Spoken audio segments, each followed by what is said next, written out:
के पहले साधन व्यक्ति प्राध्यापक डॉक्टर नितिन नवसागरे सर अपने विचार आपके सामने रखेंगे। इस परिसंवाद का शीर्षक जो है और एक बार मैं आपको बता देता हूँ कि इसको लेकर हमें सबको उन बातों को याद रखना है। संविधान पूर्ति के 75 साल, उपलब्धि और आत्मपरीक्षा। पहले साधन व्यक्ति प्राध्यापक डॉक्टर नितिन नवसागरे सर।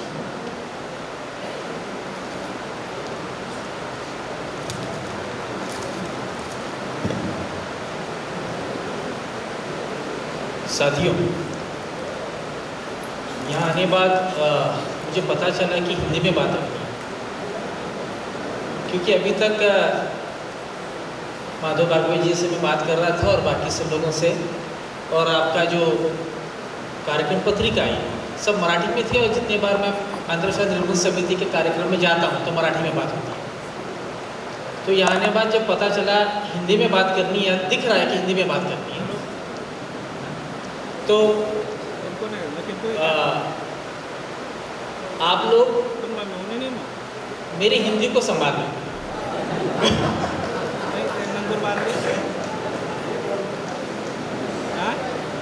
मैं आता हूँ नांदेड़ से। हैदराबाद निज़ाम स्टेट में नांदेड़ था पहले। तो जो दक्षिणी हैदराबादी हिंदी है, और 20 साल से पूना में रहने के बाद जो मैं हिंदी भूल गया हूँ, उस सब में जो कुछ होने वाला है वो शायद आज आपके सामने आपको सुनने को मिलेगा। बड़े गर्व की बात है कि एक रैशनलिस्ट संगठन 35 साल की परिपूर्ति कर रहा है, और ये सिर्फ एक रैशनलिस्ट संगठन नहीं है, तो सोशल चेंज, सामाजिक परिवर्तन के सभी आंदोलनों में अग्रणी रहने वाला एक संगठन है। तो महाराष्ट्र अंतरराष्ट्रीय निर्गुण समिति का परिचय सिर्फ उसके नाम से ना जाए कि वो सिर्फ एंटी सुपरस्टिशन की बात करते हैं। वो अपने आप में सारे परिवर्तनवादी मूवमेंट के साथ जुड़ा हुआ एक संगठन है, और उस संगठन के 35वें राष्ट्रीय अधिवेशन में मुझे आमंत्रित किया गया। इस बात के लिए मैं आप सभी का मैं आभार व्यक्त करता हूँ। और आज का जो विषय दिया गया है, संविधानाची 75 वर्ष उपलब्धी आणि आत्मपरीक्षा। इस संविधान के जो 45 साल पूरे 75 साल पूरे हुए हैं, उसकी उपलब्धि क्या है। तो सबसे पहले हम उपलब्धि के बारे में बात करेंगे और फिर हम आत्मचिंतन भी करेंगे। आज सुबह में मैं उद्घाटन सत्र से यहाँ हूँ, और ये बात तो ध्यान में आ गई कि आत्मचिंतन की शुरुआत उद्घाटन सत्र से शुरू हुई, और शायद आने वाले सत्रों में भी ये बात होने वाली है, और ये ज़रूरी भी है। लेकिन उससे पहले हम उपलब्धियों के बारे में बात करें। 15 अगस्त 1947 को जब ये देश आज़ाद हुआ, और इस आज़ादी के पहले ही संविधान सभा गठित हुई थी, लेकिन इस देश के साथ एक और देश निर्माण हुआ, पाकिस्तान।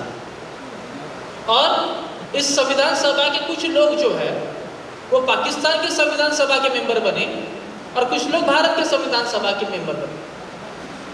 धर्म के आधार पर देश का विभाजन हुआ, और मुस्लिम समुदाय ने, मुस्लिम लीग ने कहा कि मुसलमानों के लिए पाकिस्तान चाहिए, लेकिन इस संविधान सभा ने कहा कि हिंदुओं के लिए हिंदुस्तान नहीं है, ये सभी के लिए भारत देश है, और ये इस देश की उपलब्धि है।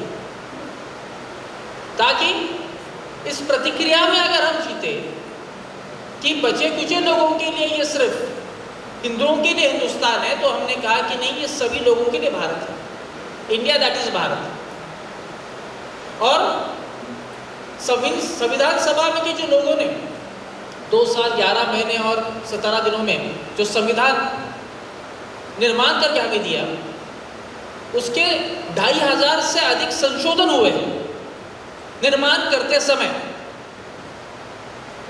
और साथ में जो हमारा पाकिस्तान एक राष्ट्र बना, उसके संविधान की निर्मित 2 संविधान सभा लगे, 3 गवर्नर जनरल लगे, 4 पंतप्रधान लगे, और बाद में 1956 में संविधान बना। और उसके बाद 2 साल बाद जनरल याकूब खान ने मार्शल लॉ लगा के उसे नेस्तनाबूद कर दिया।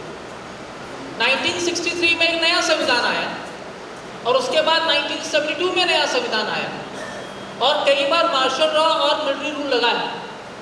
और उस देश की जो न्यायपालिका उसका एक ही काम था कि जो भी नया संविधान आया उस संविधान को वो किस तरह से सही है ये बताने का प्रयास करें। हमारे साथ एक और देश का संविधान बना 1948 में, सिलोन का, बाद में इसका श्रीलंका कहा गया, और वो भी कई सालों तक चला ने 1970 में श्रीलंका ने नया संविधान बनाया। नेपाल में जो हुआ था वो आपने देखा है। और साथ में जितने देश आज़ाद हुए उन देशों में जो संविधान बने वो देश कई सालों तक इकट्ठा चले नहीं। बांग्लादेश के साथ भी हम कहे तो वही बात हो। तो भारतीय राज्य घटना की उपलब्धि क्या है? भारतीय राज्य घटना की उपलब्धि ये है कि आज 75 साल बाद हम उसी राज्य घटना की बात करते हैं जो राज्य घटना 1950 में हमने स्वीकारी थी, 1949 में हमने स्वीकारी थी। जो देश 25 साल तक एक संविधान चला सकता है तो वो कहते हैं कि संविधान यशस्वी हो गया। अगर 25 साल तक कोई संविधान चल जाए तो कहे कि यशस्वी हो गया। तो ये देश 75 ईयर्स तक संविधान चला। और ये चलते समय एक बात याद रखें कि इस देश के लिए जब संविधान बना तो ये देश ऐसा कोई एक भूमि का टुकड़ा नहीं था। जब ये बन रहा था तब ब्रिटिश इंडिया था जो अंग्रेजों के अमल में हुआ देश था और 550 से अधिक राजा महाराजाओं के संस्थान थे। और जाते समय अंग्रेजों ने कहा कि आप अगर चाहे तो भारत में विलीन हो सकते हैं, पाकिस्तान में हो सकते हैं, या चाहे तो आप इंडिपेंडेंट रह सकते हैं। मैं जिस हैदराबाद से आता हूँ वहाँ के निज़ाम को ऐसा लग रहा था कि हम अलग रहें। तो जब संविधान बना तब ये जो लोग थे 550 संस्थान उन्हें भी साथ लेकर और पहले का जो अंग्रेजों ने छोड़ा हुआ ब्रिटिश इंडिया था उन्हें साथ लेकर अनेक भाषा, अनेक धर्म, अनेक जाति, अनेक प्रांत, इस सब को मिलाकर एक देश बनाना था। और इस देश की आपको एक नींव रखनी थी। और इस नींव रखते समय अगर इस संविधान की उपलब्धि आप देखें तो संविधान सभा के उन लोगों को आप सुनना चाहिए कि उन्होंने कहा था कि संविधान किसके लिए, ये संविधान क्यों है, ये संविधान करना क्या चाहता है। बात तो कही जाती है कि संविधान बदलने की, लेकिन संविधान निर्मित की हम प्रक्रिया को भूल जाते हैं, उसकी उपलब्धि उसमें हम देखना चाहिए। कि जब ये बन रहा था तब उन लोगों ने कहा था कि जितने लोग हैं इस देश में, जिसकी जो भी भाषा हो, जिसका जो भी धर्म हो, जिसका जो भी प्रांत हो, उन सबके लिए देश होना चाहिए। और इस देश का जब प्रियम्बल को आप पढ़ते हो उसमें अभी पहले के सत्र में कहा था भारताचे लोग, ये भी प्रस्ताव आया था कि कहीं हम भगवान के नाम पर इस देश को, अल्लाह के नाम पर इस देश को, निर्मित के नाम पर इस देश को, कि उसने हमें आदेश दिया उसे हमें समर्पित करते, ऐसा किया जाए क्या। ये सब नकार कर बहुसंख्यक ने हमारे संविधान सभा ने कहा कि हम इस देश के लोगों को सर्वभौम समझते हैं और इस देश के लोगों को ही ये समर्पित करते हैं। तो ये जो समर्पित देश के लोगों के लिए है, ये हमें दिशा देता है कि हमारे संविधान की उपलब्धि क्या होनी चाहिए। जब ये देश आज़ाद हुआ तो ऐसा कहा जाता है कि किसी को भी ऐसा देश चलाने को न मिले। चलाने के लिए पैसा नहीं, गरीबी भुखमरी है, अंधश्रद्धा है, एजुकेशन नहीं है, और वहाँ से लेके आज तक हम $5 मिलियन की जीडीपी की बात करते हैं। तो ये भी एक उपलब्धि है। और ये उपलब्धि सिर्फ एक सरकार या दो सरकार की नहीं होती है, ये समूचे समाज ने जो किया है उसकी उपलब्धि है। मैं संविधान में 100 से अधिक बदलाव हुए हैं और कई बार ये कहा जाता है कि ये ऐसा संविधान इसमें बदलाव हुआ है। बदलाव होना ये कोई बुरी बात नहीं है। संविधान में कहा गया है कि ये बदलना चाहिए। अगर आने वाले लोगों को लगे कि हमें कुछ बदलाव करने चाहिए, बदलने लगे। जो 100 से अधिक बदलाव हुए, बहुत से बदलाव तो ऐसे ज़रूरी नहीं थे फिर भी हुए हैं, बहुत से बदलाव करना चाहते हैं। आप एक बात बताइए, अगर आप गोवा को भारत का हिस्सा बनाते हैं तो गोवा भारत का हिस्सा है, ये संविधान में लिखना ज़रूरी है। और ये लिखने के लिए आपको बदलाव लाना, संशोधन बिल लाना ज़रूरी है। तो अमेंडमेंट आता है। जब आप नए स्टेट्स बनाते हो तब अमेंडमेंट्स आते हैं, क्योंकि उस स्टेट के नाम फर्स्ट शेड्यूल में आते हैं। तो बदलाव बड़ी बात नहीं है, लेकिन जो सब में बड़े बदलाव है वो 42nd कॉन्स्टिट्यूशन अमेंडमेंट में आए। वो भी इमरजेंसी के समय इंदिरा गांधी ने लाए थे। उसके बाद 44th कॉन्स्टिट्यूशन अमेंडमेंट में हुए बदलाव है। 73वीं और 74वीं घटना दुरुस्ती जो है उसमें पंचायत राज को संवैधानिक आधार दिया गया है, या फिर जीएसटी का बदलाव आया है। अगर ये प्रमुख बदलाव छोड़े तो बाकी के बदलाव कोई बहुत बड़े बदलाव नहीं है। और इन बदलावों के बावजूद ये संविधान टिका है, ये देश एक संग रहा है, ये देश टिक के रहा है और हम हर क्षेत्र में प्रगति कर रहे हैं। इस उपलब्धि को हम नकार नहीं सकते हैं और इसका अगर किसी श्रेय जाता है तो उस संविधान के निर्माताओं को जाता है जो सोचते थे कि अगर ये देश बनना है तो एक धर्म का, एक जाति का, एक प्रांत का, एक भाषा का न बने, यह सभी को साथ लेकर जाने वाला देश बने। और यही अपेक्षा हमसे की गई। बाबा साहब अम्बेडकर को जब ये कहा गया कि संविधान सभा नहीं बनने वाली है, बाबा साहब अम्बेडकर तब संविधान all India schedule caste federation के नेता थे, और जब कहा गया कि संविधान सभा, कैबिनेट मिशन कह रही कि संविधान सभा बनने वाली है, तब उन्होंने कहा था कि संविधान सभा की जरूरत क्या है। गवर्नमेंट ऑफ इंडिया 1935 पर्याप्त है, उसमें जो लिखा गया है कि किस तरह से सरकार चलनी चाहिए वो सब लिखा गया है। नए संविधान की जरूरत नहीं है। हाँ, लेकिन अगर आपको सामाजिक और आर्थिक बदलाव लाना चाहते हो तो निश्चित ही नए संविधान की जरूरत है।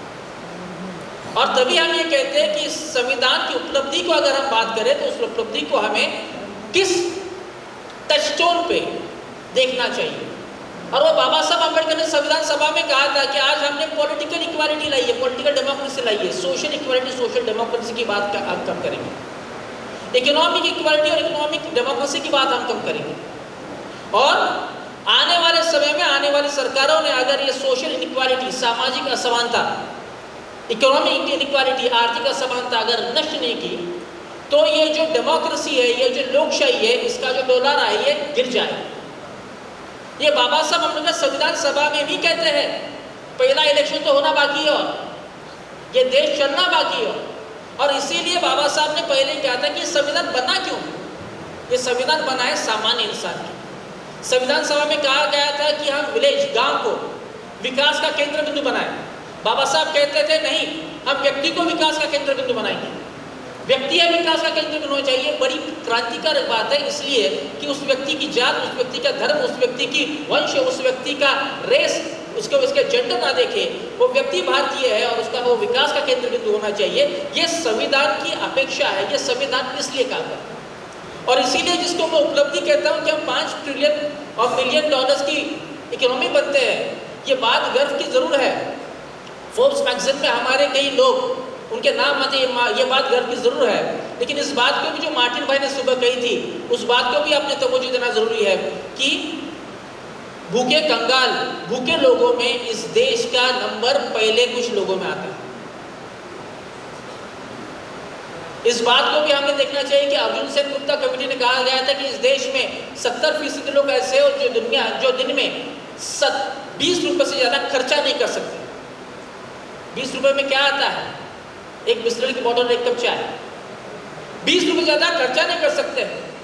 हम कई बार नए स्कीम लाते हैं, आधार के नाम पर हम लोगों को राशन देंगे, कई बार कहते हैं कि करप्शन दूर करना है। करप्शन की बात बड़ी मजे लगती है कि छोटा आदमी जब 20-25 रुपये तक करप्शन दूर करना है। इलेक्ट्रल बॉन्ड के बारे में बात करो तो करप्शन दूर नहीं करनी है।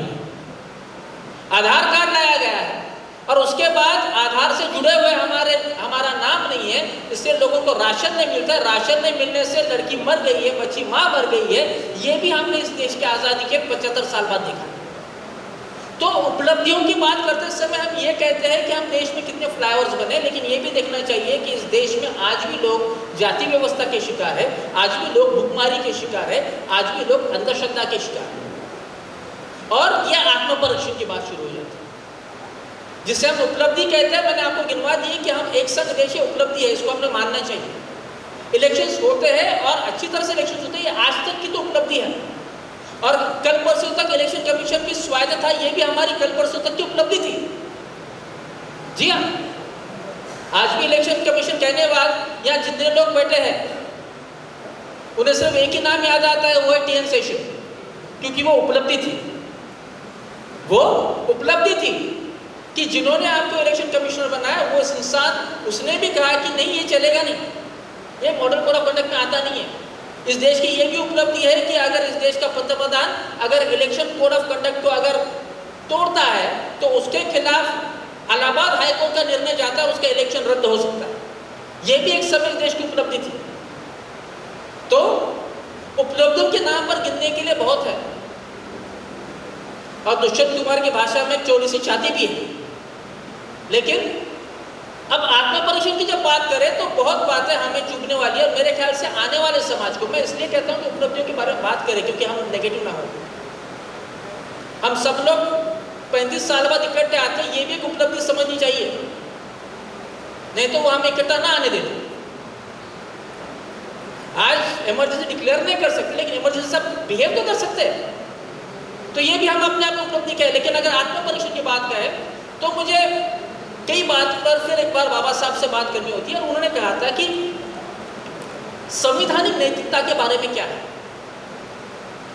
संविधान है, संविधान अपना काम कर रहा है, और आप संविधान कहता है कि 5 साल में इलेक्शन होना चाहिए। इलेक्शन में हर किसी को एक वोट करने का अधिकार है। लोगों ने वोट किया, कोई जीत के गया।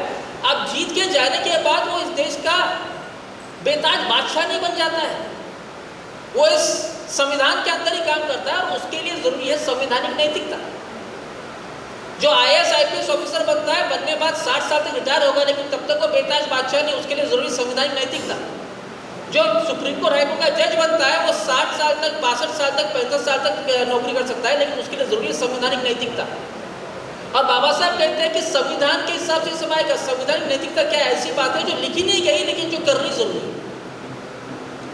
आपको एक बात बताऊं, देखो, इलेक्शन होने बाद गवर्नर डिसाइड करेगा कि हमने किसे आमंत्रित करना है सरकार बनाने के लिए, और उसे कहे कि बाद में आपको मैंने मुख्यमंत्री का शपथ दिया है, और आप हाउस में जाके 4 दिनों बाद आपका बहुमत सिद्ध कीजिए। यह है कॉन्स्टिट्यूशन कहता है। कॉन्स्टिट्यूशन ये नहीं कहता है कि कितने बजे उसे बुलाया जाए और कितने बजे शपथ विधि दी जाए। वो आप सुबह 7 बजे भी कर सकते हैं। लेकिन बात है संवैधानिक नैतिकता की, बात है संवैधानिक नैतिकता की। आप मेरे घर आए, आरती करे, पूजा करे, चलेगा, लेकिन जब मैं संवैधानिक पद पर रहता हूं तब ये चलता नहीं है। ये बात है संवैधानिक नैतिकता की। ए से जेड तक आपने सबको बेल दिया है, लेकिन ए से जेड में मुजीब रह जाता है, उमर खालिद रह जाता है, इनको आप भूल जाते हो, और 3 साल तक, 3.5 साल तक वो आदमी पता नहीं किस जुर्म के लिए जेल में बैठा हुआ है। यहां बात आती है जुडिशरी की संवैधानिक नैतिकता की। तो बात होती है नैतिकता की, जब होती है तो संवैधानिक नैतिक है, और उसे इंस्टीट्यूशनल मोरालिटी भी कह सकते हैं कि ये कहे कि मैं क्या करूं। मुझे भागवत साहब ने कहा था कि आपका परिचय दीजिए। मैंने कहा मुझे बड़ा संकोच होता है मेरा परिचय लिख के देने में, इसलिए नहीं कि 25 साल से पढ़ा रहा हूं कि मेरे पास बायोडाटा बना नहीं है। बात इसलिए है कि मैं जिन लोगों के सामने बात करने जा रहा हूं, वो लोगों ने पूरी जिंदगी मूवमेंट के लिए दी है, वो जीवनदानी कार्य करता है, और उनके सामने अगर मैं कहूं कि मैंने यहाँ शोध निबंध पढ़े हैं, मैंने ये काम किया, मैंने वो काम किया है, तो बड़ा ही संकोच है, क्योंकि जो लोगों ने खुद मूवमेंट खड़ी की है उनके सामने ये बात करना मुझे ठीक नहीं लगता। बात मैं अपनी नहीं कह रहा, बात ये कहता है कि कहीं आपको खुद को भी संकोच लगनी चाहिए उस बात को। तो इस देश के मुख्य न्यायाधीश को भी संकोच लगना चाहिए कि मैं न्यायाधीश हूँ, गणपति की पूजा मेरे घर की है, लेकिन अगर पंतप्रधान आते हैं तो बाहर क्या मैसेज जाएगा, उसमें संकोच होना जरूरी है। ये संवैधानिक नैतिकता की बात है, और ये नैतिकता अगर ना हो तो देश कैसा चले। बाबा साहब ने एक उदाहरण दिया था, उदाहरण था इंग्लैंड का। इंग्लैंड का उदाहरण उन्होंने ऐसा दिया था कि वहाँ जो जू लोग थे, जूइश लोग थे, अभी इजराइल और ये सब बातें बोली, उससे पहले 2000 सालों तक जूइश लोगों पे अत्याचार दुनिया भर में हुआ है। इस बात को हमें स्वीकारना चाहिए। तो जूइश लोग थे, इंग्लैंड में कानून एक ऐसा था कि अगर कोई जूइश आदमी मर जाता है तो उसकी संपत्ति उसके बेटे को नहीं मिलती, उसकी संपत्ति राजा के अकाउंट में जमा हो जाती है। फिर उस इंसान ने राजा को एप्लीकेशन करना चाहिए कि मेरे बाप की संपत्ति, मेरे पिता की संपत्ति मुझे मिलनी चाहिए। फिर राजा आधी रख लेता और राजा उसे दे देता। अब ये बात तो बड़ी अन्याय कर रहे, लेकिन राजा सार्वभौम है, राजा जो करेगा वो सही है। पार्लियामेंट सार्वभौम है, पार्लियामेंट ने कानून बनाया तो सही है। बाबा साहब उसे कहते हैं कि ये सब बात ठीक है, कानून है, लेकिन क्या ये बराबर है? और इंग्लैंड में के जो बहुसंख्य, उन्हें कभी गलत है। एंड वहाँ वो कहते हैं कि इनके अंदर संवैधानिक नैतिकता नहीं थी। उन लोगों में संवैधानिक नैतिकता नहीं थी कि कहने के लिए गलत है कि इस तरह से आप जो करते हैं वो अन्यायकारक है। बर्नार्ड शॉ अपने एक नाटक में कहते हैं कि अंग्रेज आदमी कभी भी गलत नहीं हो सकता है। English man can not be wrong. He will have principle to justify everything. उसको हर चीज को सही ठहराने के लिए एक तत्वज्ञान होता है। He will have principle to justify everything. तो अगर आप भारत में अगर गवर्न कर रहे हो, रूल कर रहे हो, कॉलोनी बना रहे हो, तो क्या कहते हैं, अरे ये लोगों को तो क्या है, ये तो सांप का खेल, स्नेक चार्मर्स का देश है, सांप का खेल बताने वाले लोगों का देश है। हम आए इसीलिए तो उनका फायदा हो रहा है। लॉर्ड मैकॉले का जो एजुकेशन मिनट्स है उसमें उन्होंने क्या कहा था कि एक इंग्लिश आदमी के आधा शेल्फ किताबों का है, वो इस देश के 5000 साल के परंपरा किताबों के ऊपर से कई गुना ज़्यादा है। तो एक अप्रोच है ऑक्सीडेंट वाला कि तुम क्या है, तुम गलत हो, हम आप ही कल्याण के लिए आए हैं। तो अंग्रेज आदमी हर चीज जस्टिफाई करेगा, कभी लिबर्टी के नाम पर, कभी इक्वलिटी के नाम पर, कभी इंपीरियलिज्म के नाम पर, कभी रानी के नाम पर। कभी ये कहेगा कि मैंने रानी का साथ दिया तो मैंने देश का साथ दिया, कभी रानी को विरोध किया तो मैंने सत्य का साथ दिया। तो you will have principle of everything. बात ये नहीं है कि आप उसको प्रिंसिपल ऑफ एवरीथिंग कहते, बात ये है कि आप ये सही या गलत है, ये संवैधानिक नैतिकता पर आप देखते हो या नहीं, और ये देखते नहीं है हम। और इसीलिए आज बात इतनी हो रही है कि बहुमत किसके पास है।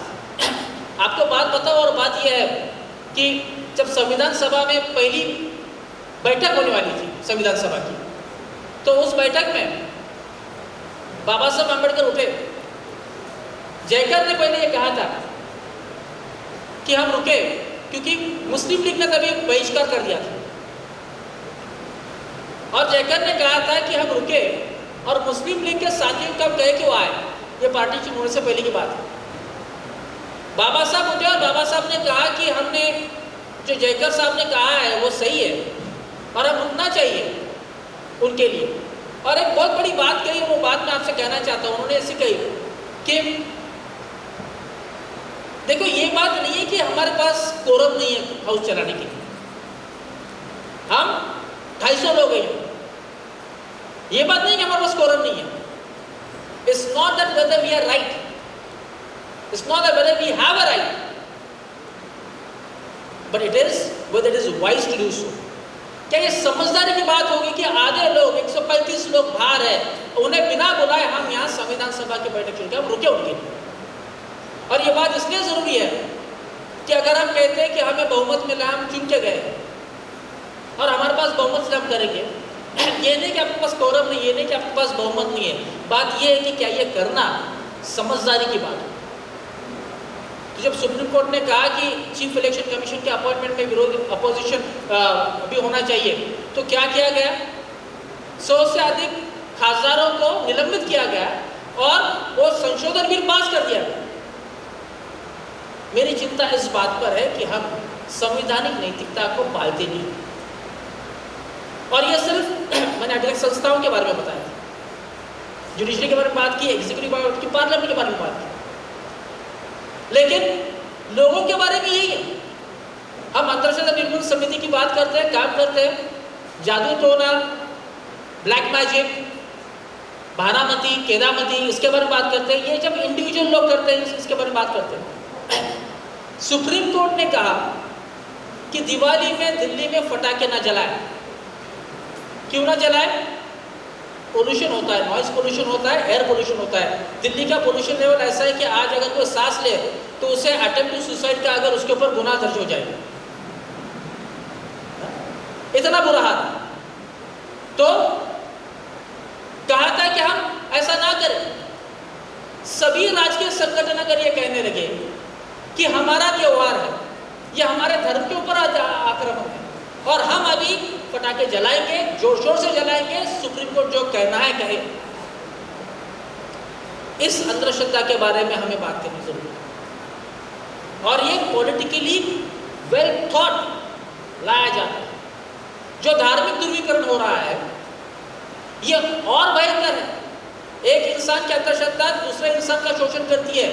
एक जमात, एक समूह का ध्रुवीकरण पूरे देश को बर्बाद करती है। जब ये इस देश का, इस राज्य का मुख्यमंत्री कहे कि हमारे धर्म का सन है, तो रात में 12 बजे तक 11 बजे तक डीजे चलता रहेगा, बैंड बाजा बजता रहेगा, हाँ? तो आपको पता होना चाहिए कि अगर ऐसा हो तो ये देश कैसा चलेगा, ये राज्य कैसा चलेगा। तो दूसरी तीसरी बात जो होती है वो लोगों के संवैधानिक नैतिकता की भी होती है। हम अगर, जैसे भारत के लोग ये अगर फील ना करें, जो मार्टिन मैंने इसको बताया कि सभी को जब तक ये फील ना हो कि भारत के लोग हैं, हम किसी जाति के, किसी धर्म के, किसी वर्ग के, किसी भाषा के लोग हैं, तब तक ये देश बनने वाला है। और कई बातें हैं, चाहे तो अगर वो एकेडमिक सेमिनार होते तो हम फेडरलिज्म की चैलेंजेस बात करते हैं कि किस तरह से होने वाले हैं, किस तरह से कश्मीर में हुआ वो बातें सही है गलत है, इन सब पे बात करते हैं। लेकिन आज हम कार्यकर्ता है, और कार्यकर्ताओं के लिए ये बात है कि सबसे बड़ा चैलेंज अगर कुछ होगा तो ये है कि जो फंडामेंटल ड्यूटीज हमें कही गई है इस संविधान में, scientific temper, humanitarian approach, national integration, इन सभी की धज्जियां उड़ती जाती है हमें दिख रही है। और ये इस संविधान का अपमान होते हुए हमें वो दिख रहा है, और इस बात के बारे में हमें आत्मपरीक्षण करना जरूरी है। तो साथियों, एक तरफ 75 साल में हमने अगर उपलब्धियों के नाम पर अगर कहे तो सबसे बड़ी उपलब्धि ये है कि हम 75 साल तक एक संघ देश रहे। 75 साल तक हम इस देश की प्रगति कर सकते हैं। 75 साल तक अभी तक हम पार्लियामेंट की इलेक्शन के माध्यम से ही लोग चुने जाते हैं। और अगर हम आत्मचिंतन की बात करें तो मार्टिन भाई ने सुबह कहा से आज तक कि दलित आदिवासियों पे आज भी बोलेरो को बाल कर अत्याचार होते होंगे, आज भी अगर बाल विवाह होते होंगे जिसके ऊपर कानून बनता है, और आज भी अगर हम इस तरह से हमारे संवैधानिक संस्थाओं के जो लोग हैं वो संवैधानिक नैतिकता पालते नहीं होंगे, तो इसके बारे में चिंतित होना भी जरूरी है। और सबसे बड़ी चिंता की बात है, ये देश एक है, एक संघ है, लेकिन ये एक संघ देश, एक देश विविधता से भरा है, ये मानने के लिए कुछ लोग तैयार नहीं हैं। उन्हें एक देश में एक नेता, एक देश में एक धर्म, एक देश में एक ग्रंथ, एक देश में एक इलेक्शन, एक देश में एक यूनिफॉर्म स्कूल्स का, एक देश में एक करिकुलम, एक देश में एक ही भाषा, इसका आग्रह किया जाता है। और ये सब बातें संविधान के खिलाफ जाने वाली हैं, और इसके खिलाफ आने वाले समय में हम सभी को खड़ा होना जरूरी है।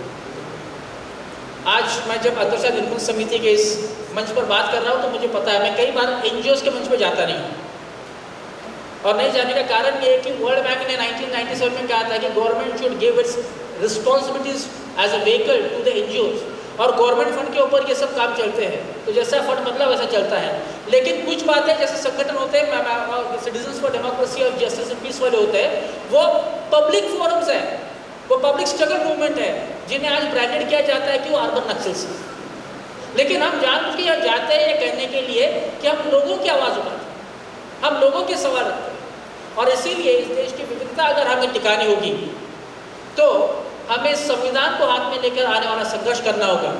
बहुत देर तक मैंने बात की है, मुझे 20 मिनट दिए थे, मैं 20 मिनट से ज़्यादा थोड़ा बात कर चुका हूँ, लेकिन जाते समय एक बात अपना एक उर्दू शेर है वो रखना चाहूँगा और अपनी बात यहाँ पूर्ण समाप्त करूँगा।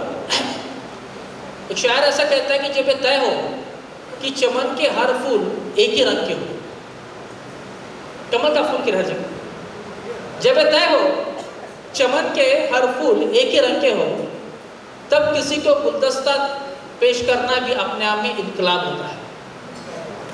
तो साथियों, ये जो गुलदस्ता है, यहाँ आके बैठना, अनेक जाति के, अनेक धर्म के, अनेक भाषा के लोग आके बैठना, ये अपने आप में क्रांतिकारक है, इनकलाब है। आपने मुझे शांति से सुना, इसलिए मैं आप सबका आभार मानता हूँ। धन्यवाद। जय हिंद, जय भारत।